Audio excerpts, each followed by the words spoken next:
ఈ నిద్రావస్థలో నుంచి నీవు లేవాలి. నిద్ర అనేది బహు భయంకరమైనది.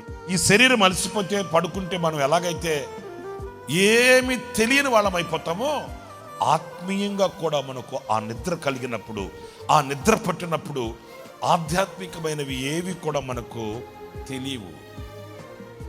ఆ రుచి మనకు తెలియదు, ఆ అనుభవం మనకు తెలియదు. ఆధ్యాత్మికమైన వాటిల్లో ఉన్న ఆ దీవెన ఆశీర్వాదం మనం గ్రహించలేము, గుర్తించలేము. మనం దేని నిమిత్తమైతే ప్రతిష్ఠింపబడ్డామో, దేని కొరకైతే నిబంధన చేసామో, దేని కొరకైతే ఈ ప్రయాసపడుతున్నామో, దేని కొరకైతే అరులు చాచి ఈరోజు ఆశిస్తున్నామో, అది నెరవేరే అంతవరకు కూడా మనకు నిద్ర రాకూడదు.